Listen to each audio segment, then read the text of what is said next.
اللہ فرماتا ہے ماں اپنے بچے کی ایک سسکی بھی نہیں سہ پاتی، اور میں تو اپنے بندوں سے 70 ماؤں سے زیادہ پیار کرتا ہوں۔ جو یقین رکھتے ہیں مجھ پہ، میں ان کے دلوں کو اپنی جانب موڑ دیتا ہوں۔ وہ فرماتا ہے تم سے کس نے کہہ دیا میں بے خبر ہوں تم سے؟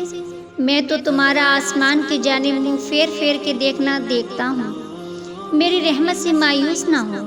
وہ فرماتا ہے یہ سختی بس کچھ وقت کی بات ہے، بس صبر کر لو، میں صبر کرنے والوں کے ساتھ ہوں۔ وہ کہتا ہے شکر کرو ہر حاصل لا حاصل پر، میں شکر کرنے والوں کو ان کے گمان سے بھی زیادہ دیتا ہوں۔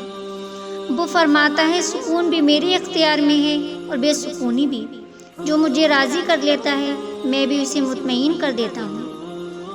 اللہ فرماتا ہے میں بہتری سے پہلے دیری کرتا ہوں، میں انہیں آزماتا ہوں جنہیں میں پسند کرتا ہوں۔ وہ فرماتا ہے خود کو اکیلا نہ سمجھو، تم جہاں کہیں بھی ہو میں بھی وہاں ہوں۔ اللہ نے کہا ہے ہر تاخیر کے بعد خیر ہے۔ اللہ نے یہ تو نہیں کہا کہ وہ خیر تمہاری من پسند چیز کی صورت نہیں ہو سکتی۔ اللہ کی محبت انسان کو مکمل کر دیتی ہے۔ اللہ کو پا کر کوئی بھی چاہ ادھوری نہیں ہوتی۔ اللہ مخلص دلوں کے ساتھ ناانصافی نہیں ہونے دیتا۔